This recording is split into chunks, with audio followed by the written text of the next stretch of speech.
नमस्कार मित्रांनो, भावी शिक्षक आणि शिक्षिकांनो, टिप्स फॉर टीईटी मध्ये मी अक्षय करतो, तुम्हा सर्वांचं स्वागत करतो। मागच्या काही व्हिडिओपासून आपण मानसिक विकृत्या पाहायला सुरुवात केलेली आहे। म्हणजे मानसिक आरोग्य या टॉपिकच्या अंतर्गत मानसिक विकृत्या आहेत त्या वेगवेगळ्या आहेत। मानसनस विकृती आहे, व्यक्तिमत्व विकृती आहे, समाजघातक व्यक्तिमत्व विकृती आहेत, पुन्हा इंद्रियजन्य विकृती आहेत, पुन्हा लैंगिक विकृती आहेत, अशा वेगवेगळ्या विकृती आहेत। त्याच्यापैकी आपण मानसनस विकृती पाहायला सुरुवात केली होती। आता मानसनस विकृतीमध्ये आपण चिंता विकृती म्हणजे एन्झायटी डिसऑर्डर पाहिली, त्यानंतर वियोजनात्मक विकृती पाहिली, मग त्यानंतर आपण दैहिक प्रकारच्या विकृती पाहिल्या, सोमॅटोफॉर्म डिसऑर्डर, आणि आता त्यानंतर मानसनस विकृतीमधले आपण शेवटची विकृती पाहणार आहोत। ती आहे अनिवार्य विचार कृती विकृती। अनिवार्य विचार कृती विकृती म्हणजे ऑब्सेसिव्ह कंपल्सिव्ह डिसऑर्डर। आता या विकृतीवर म्हणजे अनिवार्य विचार कृती विकृती म्हणजे ऑब्सेसिव्ह कंपल्सिव्ह डिसऑर्डर या विकृतीवर 2017च्या परीक्षेमध्ये तब्बल 2 प्रश्न पडले होते। त्याच्यावरून तुम्हाला लक्षात येईल की ही विकृती किती महत्त्वाची आहे। आता मागच्या मानसनस विकृत्या तुम्ही पाहिल्या नसतील तर त्या तुर्तास पाहून घ्या, त्यानंतर ही विकृती पहा। तर आता आजच्या या व्हिडिओमध्ये आपण ही विकृती पाहायला सुरुवात करू। अनिवार्य विचार कृती विकृती म्हणजे ऑब्सेसिव्ह कंपल्सिव्ह डिसऑर्डर म्हणजे याचा मराठीमध्ये साधारण सरळ अर्थ काय होतो? जास्त विचार, अनियंत्रित इच्छा, मजबूत किंवा मजबूर किंवा सतत विचार करणं, असा याचा सरळ साधारण ढोबळमानाने अर्थ होतो। आता नेहमीपेक्षा तुम्हाला माझा आवाज थोडासा वेगळा जाणवत असेल तर तब्येत थोडीशी खराब आहे, आवाज सुद्धा बसलेला आहे, सर्दी सुद्धा झालेली आहे, मागच्या अनेक काही गोष्टी घडलेल्या आहेत त्यामुळे असं झालेलं आहे। ती गोष्ट असू द्या बाजूला। आता आपण पाहू अनिवार्य विचार कृती विकृती। वारंवार येत राहणारा परंतु मनामध्ये यावयास नको वाटणारा आणि मनाला वेड देऊन असणारा विचार म्हणजे अनिवार्य विचार किंवा पछाडणारा विचार होय। विधान काय आहे? वारंवार येत राहणारा परंतु मनामध्ये यावयास नको वाटणारा आणि मनाला वेडा देऊन असणारा विचार म्हणजे अनिवार्य विचार होय।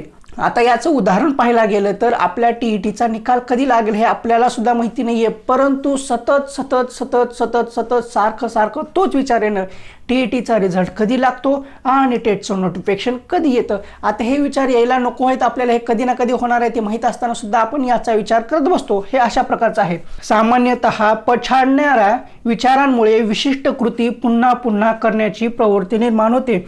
जसे की आता आपल्याला मोबाईलचं व्यसन असतं, आपण सारखं मोबाईल ऑन करतो ऑफ करतो, कोण ऑनलाईन आहे कोण ऑनलाईन नाही, मग किती वाजता ऑनलाईन आले तर किती वेळ ऑनलाईन आलेले, असं का काहीतरी चेक करत बसतो। म्हणजे सामान्यतः पछाडणाऱ्या विचारांमुळे विशिष्ट कृती पुन्हा पुन्हा करण्याची तीव्र प्रवृत्ती निर्माण होणे। आता आपण ठरवलेला मोबाईल यूज नाही करायचा तरी सुद्धा आपण तो मोबाईल यूज करतो, हे त्या प्रकारचं आहे। ती कृती पुन्हा पुन्हा करणे विचित्रपणाचे व चुकीचे आहे हे तिला किंवा त्या व्यक्तीला समजते, पण ती कृती केल्याशिवाय तिला किंवा त्याला जमतच नाही। आता कसं मी मग मोबाईलचं उदाहरण दिलं होतं, सारखं उगं ऑनलाईन यायचं, ऑनलाईन आहे का नाही, ऑनलाईन आहे तर किती वेळ आहे तर गेली, आहे का गेला, आहे का गेला, मग उगच काहीतरी नोटिफिकेशन आले का, कुणाचा मेसेज आला का, उगच हे करणं याच्यानं वेळ जातो, पण ते कसं आहे ते कृती केल्याशिवाय करमत नाही, हे त्या प्रकारचं उदाहरण आहे। ती कृती पुन्हा पुन्हा करणे विचित्रपणाचे व चुकीचे आहे हे तिला किंवा त्या व्यक्तीला समजते, पण ती कृती केल्याशिवाय तिला किंवा त्याला जमतच नाही। ती कृती जणू त्या व्यक्तीचे चक्रच असते, म्हणजे मोबाईल चेक करणं, स्टेटस पाहणं, कोण टाकलं काय नाही, मोबाईलचं उदाहरण दिलेलं नाही त्यालाच लागू आहे सर्वच। ती कृती जणू त्या व्यक्तीचे चक्रच बनते, म्हणजे झोपेतून उठल्यापासून रात्री झोपेपर्यंत कधीही जाग आली तर ते सारखं असंच करत राहणं। अशा कृती पुन्हा पुन्हा करण्याच्या प्रवृत्तीस अनिवार्य विचार कृती किंवा मंत्रचळ म्हणतात। अशा कृती म्हणजे कशा? ते मोबाईल सारखं चेक करणं किंवा सारखं तोच विचार मनामध्ये आणणं, विचार करायचा नसताना सुद्धा तोच मनामध्ये विचार करत बसणं, म्हणजे अशा कृती पुन्हा पुन्हा करण्याच्या प्रवृत्तीस अनिवार्य विचार कृती किंवा मंत्रचळ म्हणतात। याला पछाडणारी कृती असेही म्हणतात। एखादा विचार प्रतिमा टाळायची असते किंवा त्यास नियंत्रित करावयाचे असते तरीही तो विचार किंवा प्रतिमा सतत मनामध्ये येतच राहते, यास अनिवार्य विचार म्हणतात। विधान महत्त्वाचं आहे। एखादा विचार प्रतिमा टाळायची असते किंवा त्यास नियंत्रित करावयाचे असते तरीही तो विचार कृती प्रतिमा सतत मनामध्ये येतच राहतात, यास अनिवार्य विचार म्हणतात। आता जसं पाहायला गेलं तर मला तू आठवतोस का, मला तू आठवतेस का, किंवा मागच्या काही गोष्टी असतात ते सतत सतत आठवणं, किंवा काही आता समजा आपण एखादी प्रतिमा पाहिलेली असेल किंवा असं जास्तीत जास्त व्हिडिओ कॉलवर बोलणं वगैरे झालेलं असेल, किंवा त्याच गोष्टी सतत दिसणं, किंवा आता समजा एखादी मॅच असेल, ती मॅच बघताना आपल्याला काहीतरी धक्का बसलेला असेल, किंवा भारतानं वर्ल्ड कपची मॅच हरली, तीच गोष्ट सतत सतत आठवणे, किंवा एखादी परीक्षा आपण दिलेली आहे ती परीक्षेमध्ये आपण नापास झालो ते सतत आठवणे, किंवा परीक्षेमध्ये पेपर देत असताना किंवा ते गोल करत असताना गोल इकडलं तिकडं झालेले तीच गोष्ट लक्षात ठेवणं, किंवा ते एखाद्या चुकीमुळं आपली पोस्ट गेलेली असेल मग तेच गोल केलेलं इकडं करायचं तर इकडं झालं तेच सतत सतत आठवणे, म्हणजे ती झाली एक प्रकारची प्रतिमा. आणि तो कसं केलं हा झाला तो विचार. ह्या गोष्टी किंवा ही प्रतिमा टाळायची असते किंवा ती नियंत्रित करायची असते, तरीही तो विचार किंवा प्रतिमा सतत मनामध्ये येतच राहतात. यास अनिवार्य विचार म्हणतात. आपले वर्तन अर्थहीन आहे हे माहीत असून किंवा त्यातून कसलाही आनंद मिळत नसताना त्या कृतींची पुनरावृत्ती होत असते. म्हणजे मग जे मोबाईलचं उदाहरण दिलं किंवा ते पोस्ट गेलेली आहे किंवा असे वेगवेगळे उदाहरण दिले, त्या गोष्टी सतत आठवणं, ह्या गोष्टींचा विचार करून काहीही फायदा नाही आहे, किंवा ह्या गोष्टी सतत सतत विचार करणं किंवा सतत त्याची प्रतिमा डोळ्यासमोर आणणं, अशा गोष्टींचा विचार करून काहीही उपयोग नाही आहे किंवा काहीही अर्थ नाही आहे, आणि त्याच्यातून काही समाधानसुद्धा मिळणार नाही आहे किंवा कसला आनंदसुद्धा मिळणार नाही आहे, तरीसुद्धा आपण त्याची पुनरावृत्ती करत असतो किंवा त्याची पुनरावृत्ती होत असते. आता जसे की पाहायला गेलं तर एक उदाहरणात स्वरूपात पाहायला गेलं तर एखादं गाणं आहे, नवीन व्हायरल गाणं सतत म्हणणे किंवा ऐकू येणं. आत्ताच एक लेटेस्ट गाणं आलं होतं बघा, कच्चा कच्चा बदाम. ते गाणं एकदा ऐकलं ना परत परत सारखं तेच गाणं आठवणं किंवा त्याच स्टेप आठवणं, आठवायची इच्छा नसताना सुद्धा तेच गाणं आठवणं किंवा त्याच मूव्ज असं डोळ्यासमोर येणं, ते झाले विचार किंवा ते झाले प्रतिमा. त्याच्यानंतर आणखीन एक हे झालं तर छोटी बच्ची हो क्या, तो डायलॉग झाला.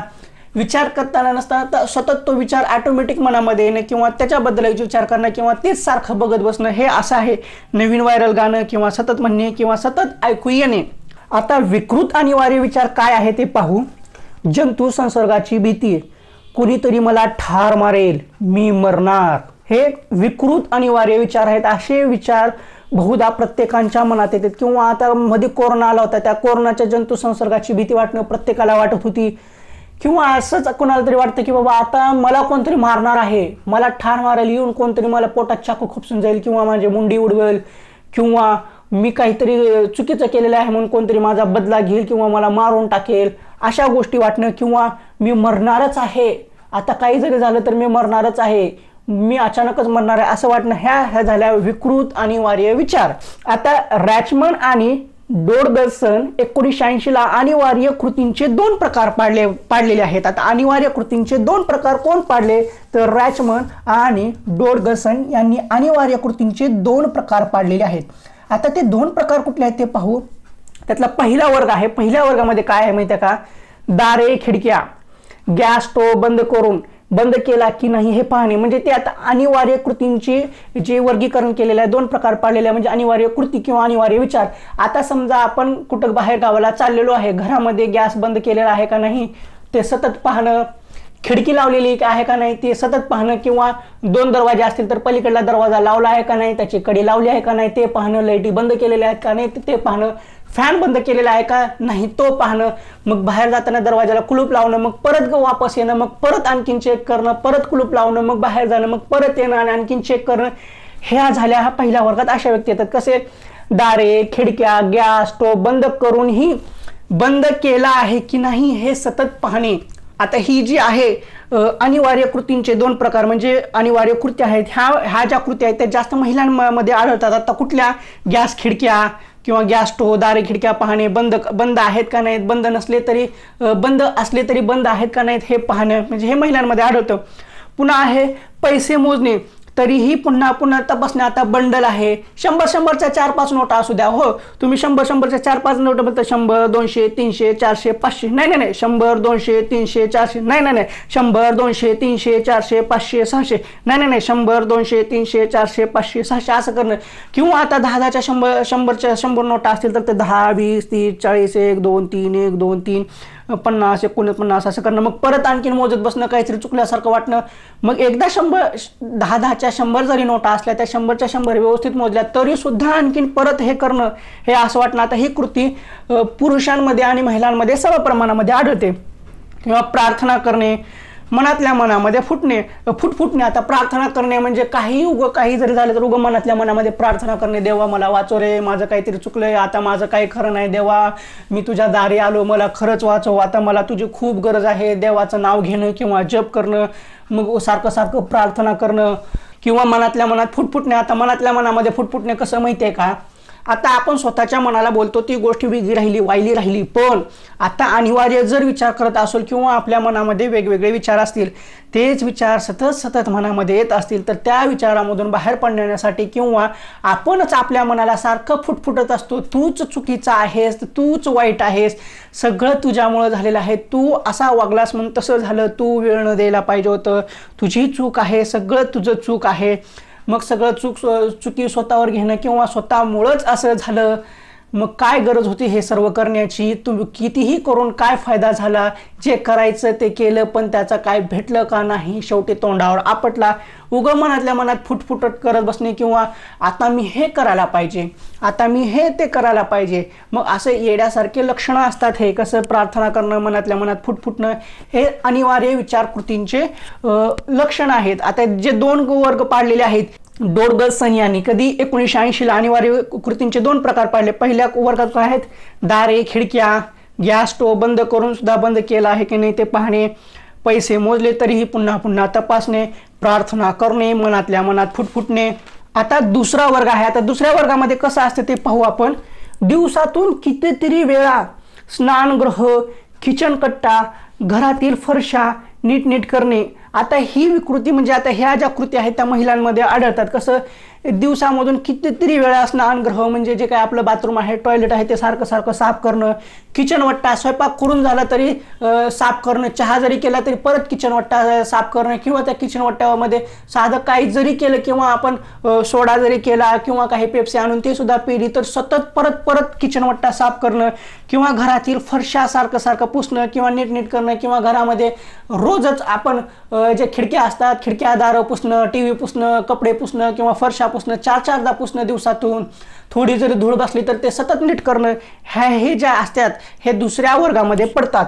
पुन्हा साबणाने पुन्हा हात धुणं. आता हे साबणाने पुन्हा हात धुणं तर हे नॉर्मल होतं आपल्या कोरोना काळामध्ये, त्यावेळेस करावंच लागत होतं, पण आता हे दुसऱ्या वर्गामध्ये असं येतं की साबणाने सारखं हे एक प्रकारची विकृती आहे, साबणाने सतत हात धुणं. म्हणजे कसं, काय जरी झालं टाइमपास म्हणून साबणाने हात धुलं, बाहेर गेले काळी साबण धु, घरात जा इकडून ये हात धु, तिकडून ये इकडे परत हात धु, घरात जा पाणी पे, मग पाणी पिलं तर हात धुवायला जा, जेवण कर, जेवण केलं तर परत हात धुवायला जा, किंवा रिमोटने जरी टीव्ही जरी लावली तर टीव्ही जरी लावली तर तेवढ्या क्षणामध्ये परत जाण्याने हात धुवून येणं, अशा म्हणजे साबणाने हात धुणे, अशा प्रकारच्या ह्या ज्या कृती आहेत त्या दुसऱ्या वर्गामध्ये येतात.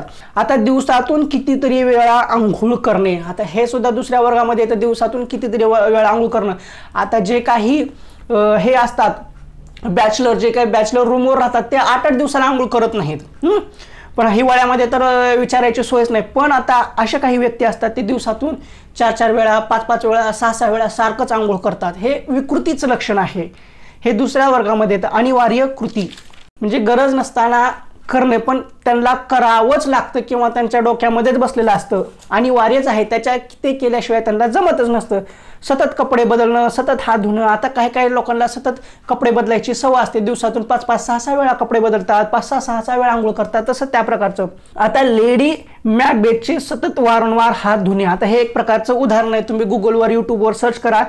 तिला सुद्धा म्हणजे लेडी जी मॅकबेथ आहे तिला सुद्धा असंच वेळ लागलं होतं, सतत साबणानं हात धुवायचं म्हणजे साबणानं हात धुण्याचे. आपल्याला जंतू संसर्ग होईल या तीव्र भीतीने दिवसातून 500 वेळा हात धुत असणाऱ्या स्त्रीचे उदाहरण म्हणजे डेव्हिसन आणि नील 1982 यांनी दिले. बघा ते किती विचित्र होते, दिवसातून 500 वेळा हात धुत होती साबणानं. आणि या स्त्रीचे उदाहरण कोण दिलेलं आहे, डेव्हिसन आणि नील यांनी दिलेलं आहे. तिला घरातील सर्व खोल्यांमध्ये ओळीने वॉश बेसिन बसवून घेतले होते, म्हणजे तिने घरामध्ये जेवढे काही सर्व खोल्या होते त्या सर्व खोल्यांमध्ये वॉश बेसिन बसवून घेतले होते. कारण काय, येता जाता सारखा हात धुता यावं म्हणून. स्वतःशिवाय इतरांना सांगत त्याशिवाय समाधान नाही. आता ती कसं आहे, स्वतः हात वगैरे धुत होती आणि इतरांना सुद्धा सांगायची, त्याशिवाय तिला समाधानच भेटायचं नाही. तर ही आहे अशा प्रकारची अनिवार्य विचार कृती विकृती, म्हणजे ऑब्सेसिव्ह कंपल्सिव्ह डिसऑर्डर. आता याच्यावर आधारित 2017ला टेट परीक्षेमध्ये काय प्रश्न पडला होता तो पाहू आपण. आता अनिवार्य विचार कृती विकृती याचं एकदम शॉर्ट फॉर्म पाहायला गेलं तर OCD. OCD. आता OCD मध्ये याबाबत अति पछाडलेले जाऊ शकते. आता हा प्रश्न आपल्या ग्रुपवर सुद्धा कोणीतरी टाकला होता, हा 2017ला पडलेला आहे. आता पर्याय आहेत विचार, प्रतिमा, तीव्र इच्छा. मग आपण पाहिलं होतं की एखादा विचार, प्रतिमा टाळायची असते किंवा त्यास नियंत्रित करायचे असते, तरीही तो विचार किंवा प्रतिमा सतत मनामध्ये येतच राहते. यास अनिवार्य विचार कृती असे म्हणतात. इथं प्रश्न काय विचारलेला आहे, OCD मध्ये याबाबत अति पछाडलेले जाऊ शकतात. आता विचाराने अति पछाडलेले जाऊ शकते प्रतिमा. समोर आपल्या डोळ्यासमोर सारखं सारखं दिसते आणि ती प्रतिमा सारखं डोळ्यासमोर दिसल्यामुळे तीव्र इच्छा निर्माण होते.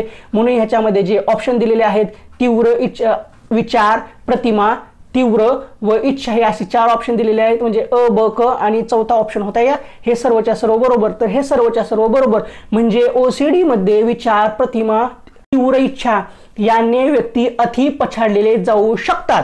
आता दुसरा प्रश्न असा आहे जो की टेट परीक्षेला विचारला होता 2017लाच, म्हणजे एकाच परीक्षेमध्ये 2 प्रश्न या विकृतीवर होते. कुठला प्रश्न आहे, ऑब्सेसिव्ह कंपल्सिव्ह डिसऑर्डर याबाबत काय खरे आहे, असा प्रश्न होता. त्याचे 4 ऑप्शन दिले होते. त्याच्यापैकी ऑप्शन बरोबर काय आहे, एखाद्या गोष्टीने पछाडलेल्या वाटणारी खंत, म्हणजे त्या व्यक्तीला ती जी व्यक्ती आहे त्या व्यक्ती त्या विकृतीने ग्रस्त आहे आणि तिला त्या विकृतीने पछाडलेली वाटणारी खंत ती मोकळी करण्यासाठी एखादी व्यक्ती वर्तन, पूरक वर्तन, म्हणजे तेच ते वर्तन परत करत राहते असं आहे. म्हणजे हे 2 प्रश्न 2017च्या टेट परीक्षेमध्ये पडले होते. तर अनिवार्य विचार कृती या विकृतीमध्ये आपण काय पाहिलं, म्हणजे अनिवार्य विचार कृती या विकृतीला ऑब्सेसिव्ह कंपल्सिव्ह डिसऑर्डर असे सुद्धा म्हणतात. त्याचा शॉर्ट फॉर्म आहे OCD. आता याच्यावर 2 प्रश्न विचारले होते ते आपण पाहिले. मग याचे विकृत अनिवार्य विचार म्हणजे जंतू संसर्गाची भीती, कोणीही ठार मारेल, मी मरणार असं होतं. मग रॅचमन आणि डोडसन यांनी 1980 साली अनिवार्य कृतींचे 2 प्रकार पाहिले, पहिला वर्ग आणि दुसरा वर्ग.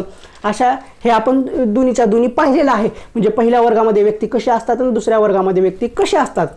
तर ही अशा पद्धतीने होती अनिवार्य विचार कृती विकृती. तर आता मला अशी आशा आहे की ही अनिवार्य विचार कृती विकृती तुम्हाला समजलेली असेल तर ते कमेंट बॉक्समध्ये सांगा. समजली नसेल तर कमेंट बॉक्समध्ये सांगा आणि ह्या नोट्स लिहून घ्या. उघड व्हिडिओ टाकलेला आहे, 2-4 मिनिटं पाहणं किंवा डाउनलोड करून घेणं नंतर पाहता येईल असं करू नका, कारण ह्या नोट्स खूप महत्त्वाच्या आहेत.